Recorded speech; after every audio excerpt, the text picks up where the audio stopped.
The film unfolds in Paris with a black man named Driss driving his employer Philip at night. Suddenly, Driss speeds up and doesn't care about traffic signals, but avoid crashing other cars. It gets exciting when cops get hot on wheels. Driss then bets €100 that he can shake them off.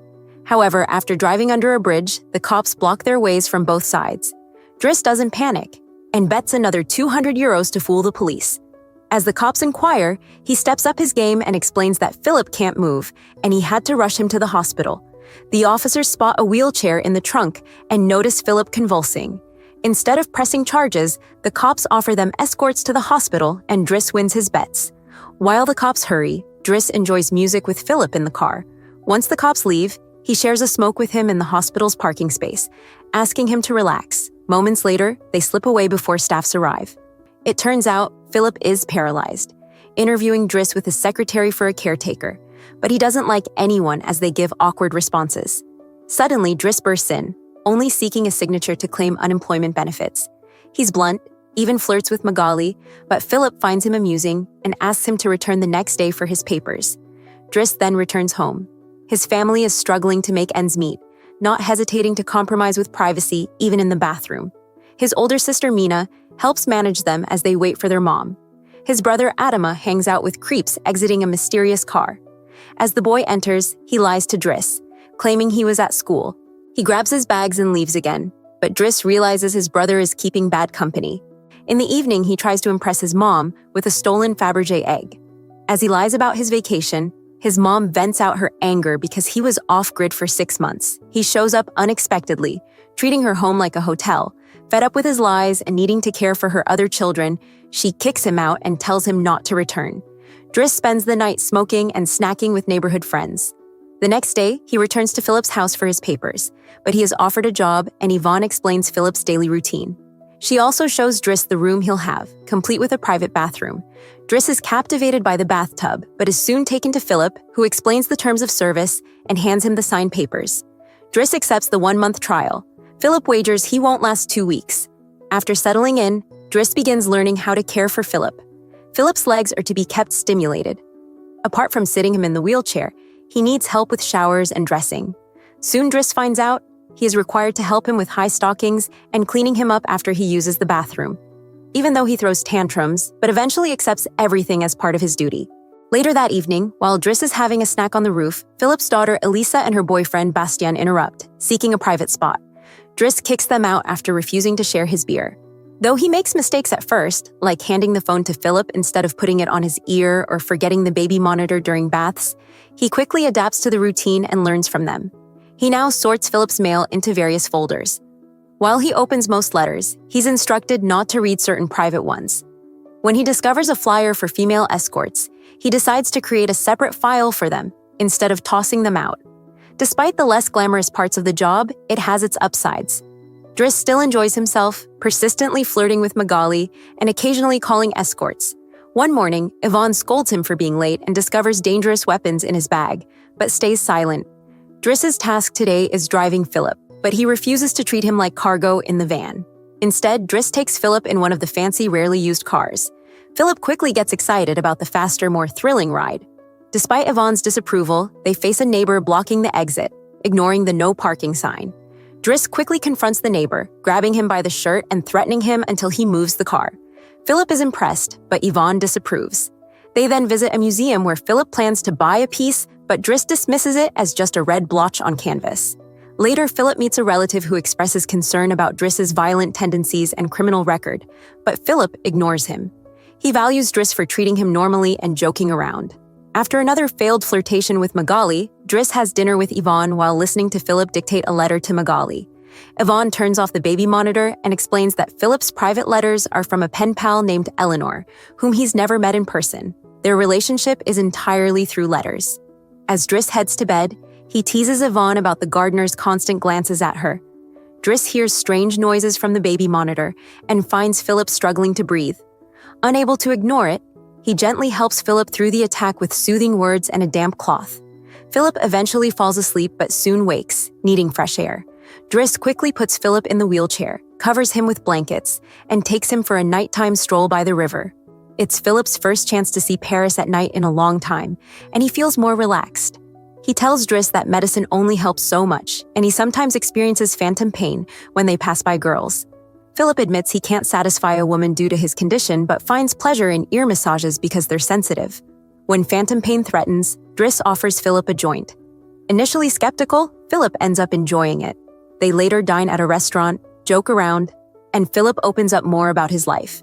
Philip met his wife as a student, and after their marriage, she suffered 5 miscarriages and was diagnosed with a terminal illness. They then adopted Elisa. Philip was passionate about competitions, extreme sports, and speed. He was paragliding when bad weather caused a crash, resulting in a broken vertebra. Philip jokes that his true handicap is missing his wife, not the wheelchair, causing Driss to crack up. Philip realizes Driss has completed his 1-month trial and is officially hired. However, Driss must return the stolen Fabergé egg, a special gift from Philip's wife, with whom he collected 25 over the years. The next day, Driss approaches Mina as she leaves school. She's upset because he only reached out to ask her to find the egg and hasn't responded to her messages. She also mentions that cops have been calling their home. Later, Driss visits Adama, who admits he was caught with 30 grams of drugs.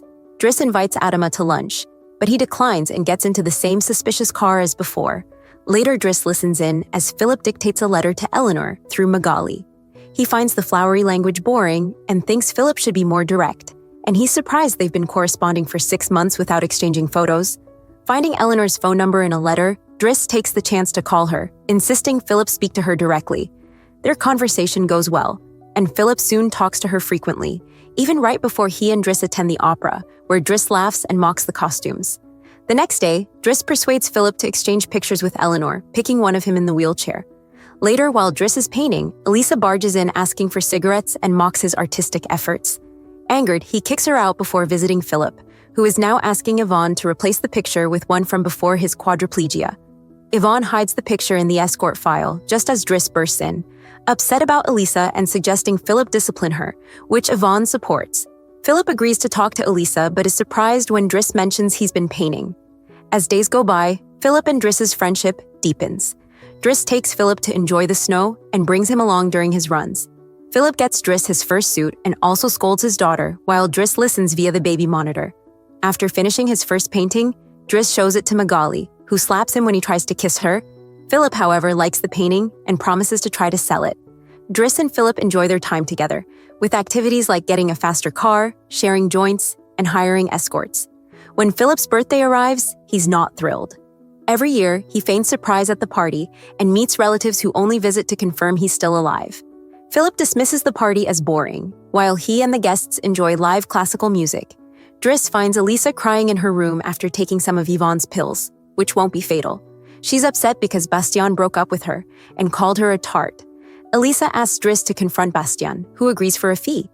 Philip shows Driss's painting to a relative and persuades him to buy it for 11,000 euros. Driss returns to the dining room and learns from Yvonne that Magali is in a rocky relationship with someone named Fred. As the party winds down, Philip listens to important classical music, but only jokes about it. After the band finishes, Philip plays Boogie Wonderland from his iPod and dances in the middle of the floor. His impressive moves get the partygoers to join in, much to Philip's enjoyment. Later, while putting Philip to bed, Driss reads Eleanor's latest letter. Eleanor's latest letter includes a photo of her and suggests they meet next week in Paris. On the day of the date, Yvonne and Driss try numerous outfits on Philip until they find the perfect one. Yvonne will take Philip out. Meanwhile, Driss uses his day off to confront Bastien, threatening him until he agrees to apologize to Elisa and bring her croissants daily. Driss also asks Bastien to fix his hair. Later, he visits his mother at work, observing her from a distance. At the restaurant, Yvonne and Philip wait for Eleanor, who is extremely late. After an hour, Philip gives up and calls Driss to pick him up, leaving the restaurant without noticing Eleanor at the entrance.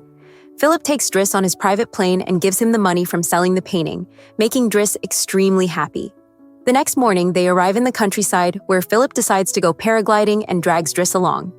Initially terrified, Driss eventually enjoys the experience. Upon returning home, Driss finds Adama waiting and scolds him for the scars on his face. Adama refuses to share details about his life, so Driss makes him wait in his room while he calls Mina to reassure her, and then goes to put Philip to bed. However, Philip isn't ready to sleep yet. After showing Driss a painting, Philip asks about his family. Initially reluctant, Driss reveals that Adama isn't his biological brother, and his parents are actually his aunt and uncle. They brought him from Senegal at age 8 because they couldn't have children. Driss's real name is Bakari Boussari, but he was called Idris to avoid confusion with other kids, and it eventually became Driss. His aunt later conceived, and after his uncle's death, there were new men and more children. Philip, noting that Adama needs discipline like Elisa, decides to fire Driss so he can be with his family, as he can't spend his life caring for an old man. The next morning, Bastien arrives with croissants and a new hairstyle. As Driss packs to leave, Magali comes to say goodbye. When Driss tries to flirt one last time, Magali introduces him to her partner Fred. It turns out Magali isn't interested in men, so Driss gives up immediately and leaves the house. Driss returns the baby monitor to Yvonne, teasing her for misleading him about Magali. In return, she gives him the escort file he started, and he's disappointed to find the chosen photo hidden inside. Driss throws away the file, but keeps the photo. Outside, he discovers another car blocking the entrance. Driss asks the driver to move the car, even though he no longer works there.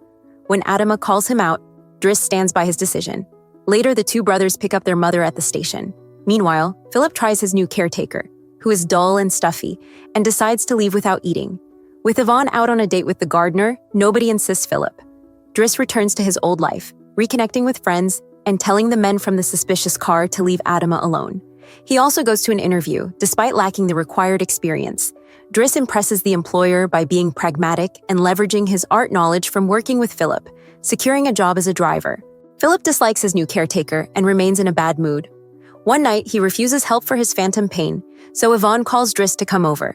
They end up in the same situation as before, with cops initially chasing them and later escorting them to the hospital. After this adventure, Driss drives Philip to the coast, where the sea helps Philip relax. Later, Driss trims Philip's overgrown beard before taking him to lunch at a restaurant. Driss doesn't stay, as someone else will be keeping Philip company. He wishes Philip luck, returns the Fabergé egg, and leaves. Philip worries about being alone until he sees Eleanor, who is delighted to see him and is unfazed by the wheelchair. Meanwhile, the real Count Philip, possibly from Bordeaux, now lives in Morocco and remarried with 2 daughters.